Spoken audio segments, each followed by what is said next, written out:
जय श्री कृष्णा। राधे राधे। श्री ओम नमो भगवते वासुदेवाय। आज हम सुनेंगे माघ मास कथा के 7वें अध्याय की कथा। श्री विष्णु भगवान की जय हो, लक्ष्मी माता की जय हो। गुरु वशिष्ठ जी कहते हैं, हे राजा दिलीप, अब माघ स्नान के बारे में अधिक क्या कहा जाए। बहुत सारे मनुष्य अच्छोत सरोवर में स्नान करके सुख पूर्वक मोक्ष को प्राप्त हो गए हैं। लोमश जी कहते हैं, संसार रूपी इस तीर्थराज को सब श्रद्धा से देखो। यहाँ पर 33 करोड़ देवता आकर आनंद से रहते हैं।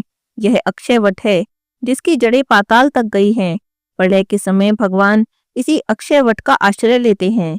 यहीं पर भगवान शिव की प्रिय भगवती भागीरथी है, जिनकी सिद्ध लोग सेवा करते हैं। यह गंगा स्वर्ग के हेतु पताका है। इसका जल पीकर मनुष्य मुक्त हो जाते हैं। हे मुनि, सभी प्राणी इस नदी को यमुना से मिली हुई पाते हैं और इसका संगम बड़े पुण्य से प्राप्त होता है। इसके स्नान से जन्म मृत्यु रूपी दावानल से कोई नहीं तपता, पर ज्ञान प्राप्त करके मुक्त हो जाता है। यहाँ पर स्नान करने से सभी प्राणी बिना ज्ञान के भी मुक्त हो जाते हैं। इसीलिए ब्रह्मा जी ने यहाँ पर यज्ञ करने की इच्छा की थी। इसी संगम में भगवान विष्णु ने स्त्री प्राप्ति की इच्छा से स्नान करके श्री लक्ष्मी जी को प्राप्त किया था। जहाँ पर त्रिशूलधारी भगवान शिव ने त्रिपुर दैत्य को मारा था और प्राचीन काल में उर्वशी स्वर्ग से गिरी और स्वर्ग पर आने की इच्छा से यहाँ पर उसने स्नान किया और स्नान करने से नहुष कुल के राजा ययाति ने वंशधर पुत्र प्राप्त किया। यहाँ पर इंद्र ने प्राचीन काल में धन की इच्छा से स्नान किया और माया से कुबेर के सब धन को प्राप्त किया। प्राचीन काल में नारायण और नर ने हजारों वर्षों तक प्रयाग में निराहार रहकर उत्तम धर्म किया था। यहाँ से सन्यासियों ने महादेव जी जैसी शक्ति वाले विजय को प्राप्त किया। अणिमा आदि योग के अति दुर्लभ ऐश्वर्य प्राप्त किए। इसी क्षेत्र में तपस्या करके श्री भारद्वाज सप्त ऋषियों में सम्मिलित हुए। जिन्होंने भी यहाँ पर स्नान किया, सबको स्वर्ग की प्राप्ति हुई। इसीलिए हमारे विचार से तुम त्रिवेणी में स्नान करो। इस स्नान से पहले के किए हुए तुम्हारे सभी पाप नष्ट हो जाएंगे और संपूर्ण वैभव तुमको प्राप्त होंगे। ऋषि के इस प्रकार के सत्य वचन सुनकर सभी त्रिवेणी में स्नान करने लग गए और उसी स्नान से उन सब की पिशाचता नष्ट हो गई। शाप से विमुक्त होकर उन्होंने अपना शरीर धारण कर लिया। वेदनिधि ब्राह्मण ने अपने संतान को देखकर प्रसन्नचित होकर लोमश जी को प्रणाम किया और कहा, आपके ही अनुग्रह से ये शाप से विमुक्त हुए हैं। अब आप इन बालकों के योग्य धर्म को कहिए। तब लोमश जी कहते हैं, इस युवा कुमार ने वेदों का अध्ययन समाप्त कर लिया है, इसीलिए इन कन्याओं के प्रीति पूर्वक कर कमलों को ग्रहण करे। तब लोमश जी तथा अपने पिता की आज्ञा से उन ब्रह्मचारी ने 5 कन्याओं से विवाह किया। इन कन्याओं के भी सभी मनोरथ पूर्ण हो गए। जिस घर में इस महात्म्य को पूजा जाता है, समझो वहां पर नारायण की ही पूजा की जाती है। पुष्कर तीर्थ में, प्रयाग में, गंगा सागर में, देवालय में, कुरुक्षेत्र में और विशेष करके काशी में इसका पाठ अवश्य ही करना चाहिए। पुष्कर तीर्थ में ग्रहण के अवसर पर इसके पाठ का दुगना फल प्राप्त होता है और मरने के बाद वैष्णव पद प्राप्त होता है। गुरु वशिष्ठ जी कहते हैं, हे राजा दिलीप, ये मैंने तुमसे माघ स्नान की संपूर्ण विधि और महात्म्य कहा है। अब बताओ तुम और मुझसे क्या सुनना चाहते हो। तब राजा दिलीप कहते हैं, हे भगवान, आपके मुख से माघ महात्म्य सुनकर मैं धन्य हो गया, पर मैं जानना चाहता हूँ कि भगवान श्री हरि के चरण कमलों से प्रकट हुई देवी गंगा किस प्रकार इस पृथ्वी पर आई, किस प्रकार पर ब्रह्म के कमंडल में रही और श्री शंकर जी की प्रिया होने का सुअवसर उन्हें किस प्रकार मिला। गुरु वशिष्ठ जी कहते हैं, हे राजा दिलीप, तुमने बहुत ही सुंदर प्रश्न किया है। यही प्रश्न एक बार नारद जी ने भगवान श्री नारायण से किया था। वही वार्ता मैं तुम्हें सुनाता हूँ, ध्यान से सुनो। एक समय नारद जी ने भगवान नारायण से पूछा, हे भगवान, भगवान श्री हरि के चरण कमल से प्रकट हुई देवी गंगा किस प्रकार परब्रह्म के कमंडल में रही और शंकर जी की प्रिया किस प्रकार हुई। हे मुनिवर, गंगा भगवान नारायण की भी प्रिया है। ये सभी बातें किस प्रकार घटित हुई, यह सारा रहस्य मुझे बताने की कृपा करें। तब भगवान नारायण जी ने कहा, हे नारद, पूर्व काल में जलमयी गंगा देवी गोलोक में विराजमान थी। श्री राधा और श्री कृष्ण के अंग से प्रकट हुई देवी गंगा उनका अंश और उन्हीं का स्वरूप है। द्रव की अधिष्ठात्री देवी के रूप में अत्यंत सुंदर रूप धारण करके इस भूमंडल पर पधारी। उस समय भूमंडल में उनके रूप लावण्य की तुलना कहीं भी नहीं हो सकती थी। उनका शरीर नूतन यौवन से संपन्न था। उनके सभी अंग रत्नमय अलंकारों से अलंकृत थे। शरद ऋतु के मध्याह्न में खिले हुए कमल की भांति उनका मुस्कान भरा मुख परम मनोहर था। उनकी आभा तपाए हुए स्वर्ण के समान थी। तेज में वह शरद काल के चंद्रमा को भी परास्त कर रही थी। मनोहर से भी मनोहर उनकी कांति थी। उन्होंने शुद्ध सात्विक स्वरूप धारण कर रखा था। विशाल दो नेत्र उनकी शोभा को बढ़ा रहे थे। अत्यंत कटाक्षपूर्ण दृष्टि से वे देख रही थी। सुंदर अलकावली उनकी शोभा बढ़ा रही थी। उन्होंने मालती के पुष्पों का मनोहर हार लगा रखा था। ललाट पर चंदन बिंदुओं के साथ सिंदूर की सुंदर बिंदी थी। अग्नि शुद्ध दो दिव्य वस्त्रों को उन्होंने धारण कर रखा था। ऐसी वे देवी गंगा लज्जा का भाव प्रदर्शित करती हुई भगवान श्री कृष्ण के पास विराजमान हो गई। वे आंचल से अपना मुख ढककर निर्निमेष नेत्रों से भगवान के मुख रूपी अमृत का निरंतर ही प्रसन्नता पूर्वक पान कर रही थी। उनका मुखमंडल प्रसन्नता से खिला हुआ था। भगवान श्री कृष्ण के रूप ने उन्हें बेसुध और अत्यंत पुलकायमान बना दिया। इतने में ही श्री भगवती राधिका वहां पर पधारकर विराजमान हो गई। उस समय श्री राधा के साथ असंख्य गोपियां थी। श्री राधा की कांति ऐसी थी मानो करोड़ों चंद्रमाओं की ज्योत्सना एक साथ प्रकट हो गई हो। उस समय क्रोध की लीला करना चाहती थी। उनकी आंखें लाल कमल की तुलना करने लगी। उनका वर्ण पीले चंपक की तुलना कर रहा था। उनकी चाल ऐसी थी मानो कोई मतवाला गजराज हो। अमूल्य रत्नों से बने हुए नाना प्रकार के आभूषण उनके श्री विग्रह की शोभा बढ़ा रहे थे।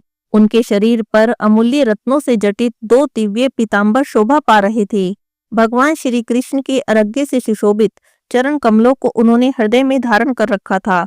सर्वोत्तम रत्नों से बने हुए विमान से उतरकर वे वहां पर पधारी थी। ऋषिगण उनकी सेवा में संलग्न थे। स्वच्छ चौवर ढुलाया जा रहा था। कस्तूरी के बिंदु से युक्त, चंदनों से समन्वित, प्रज्वलित दीपकों के समान आकार वाला बिंदु रूप में शोभायमान सिंदूर उनके ललाट के मध्य भाग में शोभा पा रहा था। रोष के कारण उनके होठ फड़क रहे थे। भगवान श्री कृष्ण के पास जाकर वे सुंदर रत्नमय सिंहासन पर विराजमान हो गई। उनको पधारा देखा तो भगवान श्री कृष्ण उठ गए और कुछ हंसकर आश्चर्य प्रकट करते हुए मधुर वाणी में उनसे बातचीत करने लगे। उस समय गोपों के भय की तो सीमा नहीं थी। नर्मता के कारण कंधे झुकाकर उन्होंने भगवती श्री राधिका को प्रणाम किया और उनकी स्तुति करने लगे। परब्रह्म श्री कृष्ण ने भी श्री राधिका की स्तुति की। देवी गंगा भी उठ गई और उन्होंने भी राधिका देवी का स्तवन किया। उनके हृदय में भय छा गया। अत्यंत विनय प्रकट करते हुए उन्होंने श्री राधिका से कुशल पूछी और वे डरकर नीचे खड़ी हो गई। उन्होंने ध्यान के द्वारा मन ही मन श्री कृष्ण के चरणारविंदों की शरण ली। श्री गंगा के हृदय स्थित कमल के आसन पर विराजमान भगवान श्री कृष्ण ने उसी समय डरी हुई श्री देवी गंगा को आश्वासन दिया। इस प्रकार सर्वेश्वर श्री कृष्ण से वरदान पाकर देवी गंगा स्थिरचित्त हो गई। अब देवी गंगा ने देखा कि देवी राधिका ऊंचे सिंहासन पर बैठी हैं। उनका रूप परम मनोहर है, देखने में बड़ी ही सुखप्रद हैं। ब्रह्म तेज से उनका श्री विग्रह प्रकाशमान हो रहा है। वे सनातनी देवी सृष्टि के आदि में असंख्य ब्रह्माओं को रचती हैं। उनकी अवस्था सदा 12 वर्ष की ही रहती है। अखिल विश्व में उनके समान रूपवती और गुणवती कोई भी नहीं है। वे परम शांत, कमनीय, अनंत, परम साध्वी और आदि अंत से रहित हैं। उन्हें शुभा, सुभद्रा और सुभगा कहा जाता है। अपने स्वामी के सौभाग्य से वे सदा ही संपन्न रहती हैं। संपूर्ण स्त्रियों में श्रेष्ठ हैं और परम सौंदर्य से सुशोभित हैं। उन्हें भगवान श्री कृष्ण की अर्धांगिनी कहा जाता है। तेज अवस्था और प्रकाश में वे भगवान श्री कृष्ण के समान हैं। लक्ष्मीपति भगवान विष्णु ने देवी लक्ष्मी को साथ लेकर उन महालक्ष्मी की उपासना की है।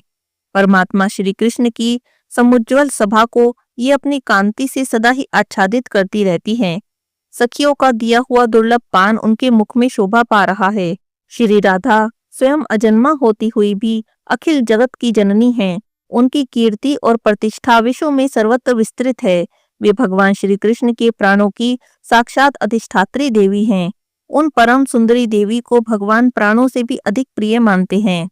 हे नारद, रासेश्वरी श्री राधा की इस अनुपम झांकी को देखकर देवी गंगा का मन तृप्त न हो सका। वे निर्निमेष नेत्रों से निरंतर ही श्री राधा के सौंदर्य सुधा का पान करती रही। हे मुने, इतने में ही श्री राधा ने मधुर वाणी में जगदीश्वर भगवान श्री कृष्ण से कहा। जब उन्होंने कहा उस समय श्री राधा का विग्रह परम शांत था, उनमें नम्रता आ गई, उनके मुख पर मुस्कान छाई हुई थी। तब श्री राधा ने कहा, हे प्राणेश, आपके प्रसन्न मुखकमल को मुस्कुराकर निहारने वाली ये कल्याणी कौन है? इनके तिरछे नेत्र आपको लक्ष्य कर रहे हैं। इसके भीतर मिलने का भाव जागृत है। आपके मनोहर रूप ने इन्हें अचेत कर दिया है। इनके सर्वांग पुलकित हो रहे हैं। वस्त्र से मुख ढककर बार बार आपको देखा करना मानो इनका स्वभाव ही बन गया है। आप भी उनकी ओर दृष्टि पात्र करके मधुर मधुर हंस रहे हैं। आप अनेकों बार ऐसा करते हैं और कोमल स्वभाव की स्त्री जाति होने के कारण प्रेम वश में क्षमा भी कर देती हूँ। आपने विरजा से प्रेम किया, फिर वह अपना शरीर त्याग कर महान नदी के रूप में परिणित हो गई। आपकी सत्कीर्ति स्वरूपनी वह देवी नदी रूप में अभी भी विराजमान है। आपके औरस पुत्र के रूप में उससे समयानुसार 7 समुद्र उत्पन्न हो गए। हे प्राणनाथ, आपने शोभा से प्रेम किया, वह भी अपना शरीर त्याग कर चंद्रमंडल में चली गई। तदंतर उसका शरीर परम सिनग्ध तेज बन गया। आपने उस तेज को टुकड़े टुकड़े करके वितरण कर दिया। रत्न सुवर्ण श्रेष्ठ मणि, स्त्रियों के मुख कमल, राजा, पुष्पों की कलियां, पके हुए फल, लहलहाती खेतियां, राजाओं के सजे धजे महल, नवीन पात्र और दूध, ये सब आपके द्वारा उस शोभा के कुछ कुछ भाग को पा गए हैं। मैंने आपको प्रभा के साथ भी प्रेम करते देखा।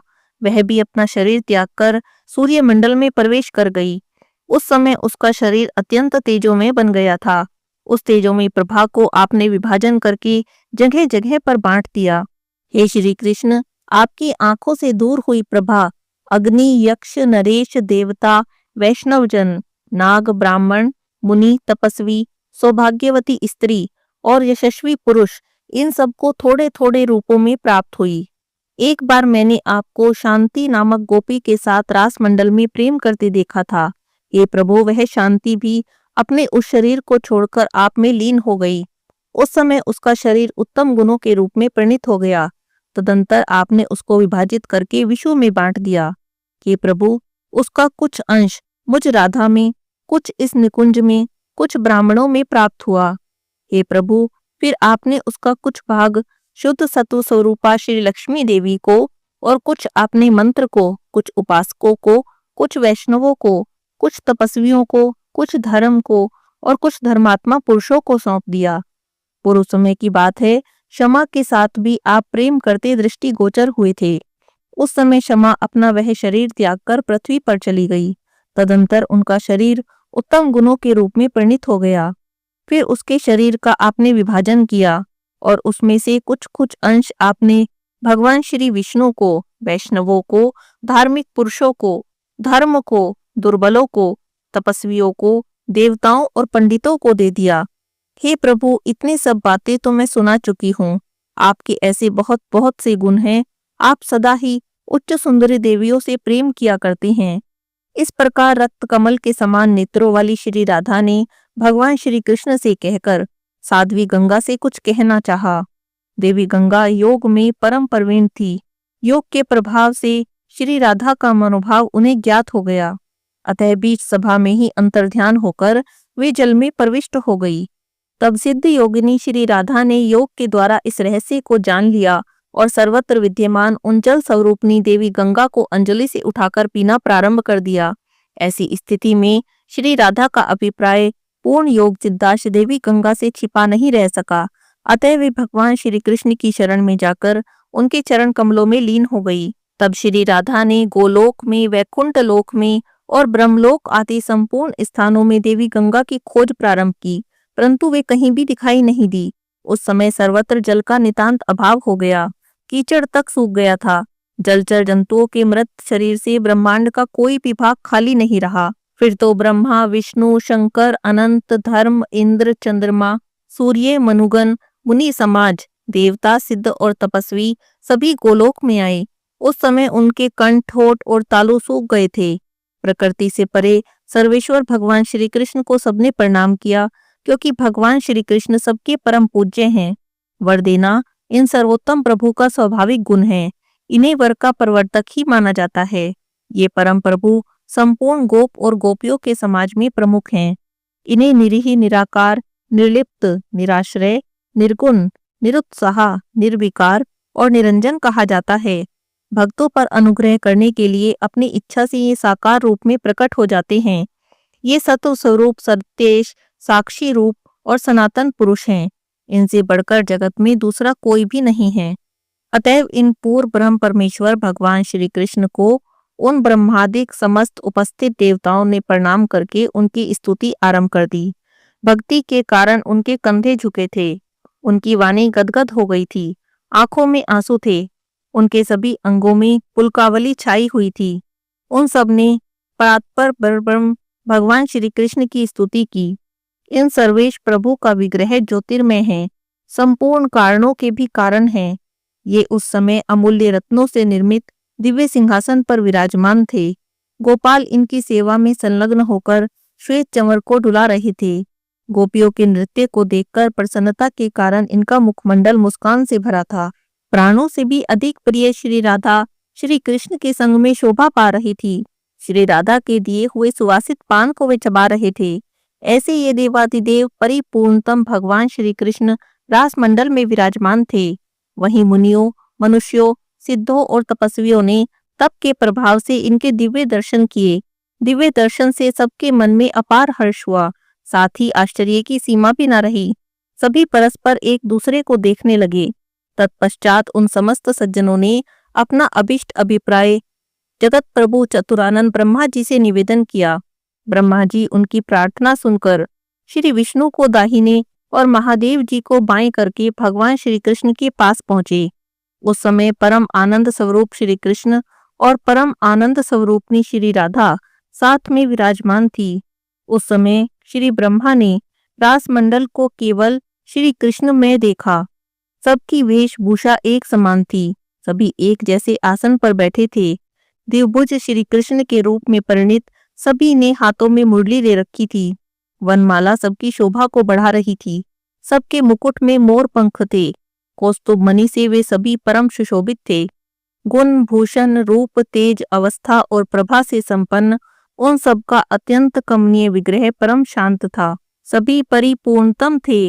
उन्हें देखकर कौन सेवक है, कौन स्वामी है, इस बात का निर्णय करने में ब्रह्मा जी सफल न हो सके। क्षण भर में ही भगवान श्री कृष्ण तेज स्वरूप हो जाते, तुरंत आसन पर बैठे दिखाई देते और एक ही क्षण में उनके दो रूप निराकार और साकार ब्रह्मा जी को दिखाई देते। दूसरे ही क्षण में ब्रह्मा जी ने देखा कि भगवान श्री कृष्ण तो अकेले हैं और उसके एक ही क्षण बाद उन्हें श्री राधा और श्री कृष्ण प्रत्येक आसन पर बैठे दिखाई दिए। फिर क्या देखते हैं कि भगवान श्री कृष्ण ने श्री राधा का रूप धारण कर रखा है और श्री राधा ने श्री कृष्ण का। कौन स्त्री के वेश में है और कौन पुरुष के वेश में है, विधाता भी इस रहस्य को नहीं समझ पाए। तब ब्रह्मा जी ने अपने हृदय रूपी कमल पर विराजमान भगवान श्री कृष्ण का ध्यान किया। ध्यान चक्षु से उन्हें देखा। ध्यान चक्षु से भगवान दिख गए। अतः अनेक प्रकार से परिहार करते हुए भक्ति पूर्वक उनकी स्तुति की। उसके बाद भगवान की आज्ञा से उन्होंने अपनी आंखें बंद कर ली। फिर तो क्या देखा कि श्री राधा को श्री कृष्ण ने अपने वक्ष स्थल पर धारण किया है और भगवान श्री कृष्ण आसन पर अकेले ही विराजमान हैं। उन्हें पार्षदों ने घेर रखा है। झुंड की झुंड गोपियां उनकी शोभा बढ़ा रही थी। फिर उन ब्रह्मा, प्रभृति, प्रभाव देवताओं ने पर ब्रह्म भगवान का दर्शन करके प्रणाम किया और उनकी बहुत स्तुति की। तब जो सबके आत्मा, सब कुछ जानने में कुशल, सबके शासक और सर्वभावन हैं, उन लक्ष्मीपति परब्रह्म भगवान श्री कृष्ण ने उपस्थित देवताओं का अभिप्राय समझकर उनसे कहा, हे ब्राह्मण, आप कुशल से तो हैं, यहाँ आइए। मैं समझ गया हूँ कि आप सभी महानुभाव देवी गंगा को ले जाने के लिए यहाँ पर आए हैं, पर उस समय देवी गंगा शरणार्थी बनकर मेरे चरण कमलों में छिपी हैं और इसका कारण है कि वे मेरे पास बैठी थी। श्री राधा ने उन्हें देख लिया और श्री राधा उन्हें पी जाने के लिए उद्यत हो गई। तब वह मेरे चरणों में आकर ठहर गई। मैं आप लोगों को उन्हें सहर्ष दे दूंगा, परंतु आप पहले उनको निर्भय बनाने का कोई प्रयत्न करें। नारायण जी कहते हैं, हे नारद, भगवान श्री कृष्ण की यह बात सुनकर ब्रह्मा जी का मुख मुस्कान से भर गया। फिर तो वे संपूर्ण देवता, जो सबकी आराध्या और भगवान श्री कृष्ण से भी पूजित हैं, उन भगवती श्री राधा की स्तुति करने लगे। भक्ति के कारण अत्यंत विनीत होकर ब्रह्मा जी ने अपने चारों मुखों से श्री राधा की स्तुति की। चारों वेदों के प्रणेता चतुरानन ब्रह्मा जी ने भगवती राधा का स्तवन किया। ब्रह्मा जी ने कहा, हे देवी, देवी गंगा आपके और भगवान श्री कृष्ण के श्री अंग से समुत्पन्न हैं। आप दोनों महानुभाव रासमंडल में पधारे थे। श्री शंकर जी के संगीत ने आपको मुग्ध कर दिया। उसी अवसर पर यह द्रव रूप में प्रकट हो गई। अतः आप और श्री कृष्ण के अंग से समुत्पन्न होने के कारण यह आपकी प्रिय पुत्री के समान शोभा पाने वाली देवी गंगा आपके मंत्रों का अभ्यास करके उपासना करे। इसके द्वारा आपकी आराधना होनी चाहिए। फलस्वरूप वैकुंठाधिपति चतुर्भुज भगवान श्री हरि इनके पति हो जाएंगे। साथ ही अपनी एक कला से ये भूमंडल पर भी पधारेंगी और वहां पर भगवान के अंश शार समुद्र को इनका पति बनने का सुअवसर प्राप्त होगा। हे माता, यह देवी गंगा जैसे गोलोक में है, वैसे ही इन्हें सर्वत्र रहना चाहिए। आप देवेश्वरी इनकी माता हैं और ये सदा के लिए आपकी पुत्री हैं। हे नारद, ब्रह्मा जी की इस प्रार्थना को सुनकर भगवती श्री राधा हंसने लगी। उन्होंने ब्रह्मा जी की सभी बातों को स्वीकार कर लिया। तब देवी गंगा श्री कृष्ण के चरण के अंगूठे के नखाग्र से निकलकर वहां पर विराजमान हो गई। सब लोगों ने उनका सम्मान किया। फिर जल स्वरूपा देवी गंगा से उनकी अधिष्ठात्री देवी जल से निकलकर परम शांत विग्रह से शोभा पाने लगी। ब्रह्मा जी ने गंगा जी के उस जल को अपने कमंडल में रख लिया। भगवान शंकर ने उस जल को अपने मस्तक पर स्थान दिया। उसके बाद ब्रह्मा जी ने श्री गंगा को राधा मंत्र की दीक्षा दी और साथ ही श्री राधा के स्तोत्र, कवच, पूजा और ध्यान की विधि भी बताई। वे सभी अनुष्ठान क्रम सामवेद कथित थे। श्री गंगा ने इन नियमों के द्वारा श्री राधिका की पूजा करके वैकुंठ के लिए प्रस्थान किया। हे मुने, श्री लक्ष्मी, श्री सरस्वती, देवी गंगा और विश्व पाविनी तुलसी, ये चारों देवियां भगवान नारायण की पत्नियां हैं। तत्पश्चात परमात्मा भगवान श्री कृष्ण ने हंसकर ब्रह्मा जी को दुर्बोध और अपरिचित सामयिक बातें बताई। श्री कृष्ण ने कहा, हे ब्राह्मण, तुम श्री गंगा को स्वीकार करो। हे विष्णु, हे महेश्वर, हे विधाता, मैं समय की स्थिति का परिचय कराता हूँ, आपको ध्यान देकर सुनना चाहिए। तुम लोग और अन्य जो देवता, मुनिगण, मनु, सिद्ध और यशस्वी यहाँ पर आए हुए हैं, इन्हीं को जीवित समझना चाहिए, क्योंकि गोलोक में काल के चक्र का प्रभाव नहीं पड़ता। इस समय कल्प समाप्त होने के कारण सारा विश्व जल में डूबा है। विविध ब्रह्मांडों में रहने वाले जो ब्रह्मा आदि प्रधान देवता हैं, वे इस समय मुझ में लीन हो गए हैं। ये ब्राह्मण केवल वैकुंठ को छोड़कर और सब का सब जलमग्न हैं। तुम जाकर उन्हें ब्रह्मलोक आदि की सृष्टि करो। अपने ब्रह्मांड की रचना करना आवश्यक है। इसके बाद देवी गंगा वहां जाएंगी और इसी प्रकार मैं अन्य ब्रह्मांडों में भी इस सृष्टि के अवसर पर ब्रह्मादिक लोकों की रचना का प्रयत्न करता हूँ। अब तुम देवताओं के साथ यहाँ से शीघ्र पधारो। बहुत समय व्यतीत हो गया है। तुम लोगों में कई ब्रह्मा समाप्त हो गए हैं और कितने अभी भी होंगे। हे मुने, इस प्रकार कहकर परम आराध्य श्री राधिका के प्राणपति भगवान श्री कृष्ण अंतःपुर में चले गए। ब्रह्मा प्रभृति देवता वहां से चलकर यत्न पूर्वक पुनः सृष्टि करने में तत्पर हो गए। फिर तो गोलोक, वैकुंठ लोक, शिवलोक और ब्रह्मलोक और अन्यंत्र में जिस जिस स्थान में श्री गंगा को रहने के लिए परब्रह्म परमात्मा भगवान श्री कृष्ण ने आज्ञा दी थी, उस स्थान के लिए उसने प्रस्थान किया। भगवान श्री हरि के चरण कमल से गंगा प्रकट हुई, इसीलिए लोग विष्णुपदी कहने लगे। हे ब्राह्मण, इस प्रकार गंगा के इस उत्तम कथा का वर्णन मैंने किया। इस सार गर्भित प्रसंग से सुख और मोक्ष सुलभ हो जाते हैं। अब बताओ, तुम क्या सुनना चाहते हो? तब नारद जी ने कहा, हे भगवान, देवी लक्ष्मी, देवी सरस्वती, देवी गंगा और जगत को पावन बनाने वाली देवी तुलसी, ये चारों देवियां भगवान नारायण की प्रिया हैं। यह प्रसंग और श्री गंगा के वैकुंठ को जाने की बात मैं आपसे सुन चुका, परंतु गंगा भगवान विष्णु की पत्नी कैसे हुई, यह वृतांत सुनने का सुअवसर मुझे अभी तक प्राप्त नहीं हुआ है। कृपा कर मुझे आप सुनाएं। श्री नारायण ने नारद जी को क्या कथा सुनाई, हम अगले अध्याय में सुनेंगे। आज के अध्याय की कथा को यहीं पर समाप्त करते हैं। श्री विष्णु भगवान की जय हो, श्री राधिका की जय हो, श्री कृष्ण भगवान की जय हो, श्री देवी गंगा की जय हो।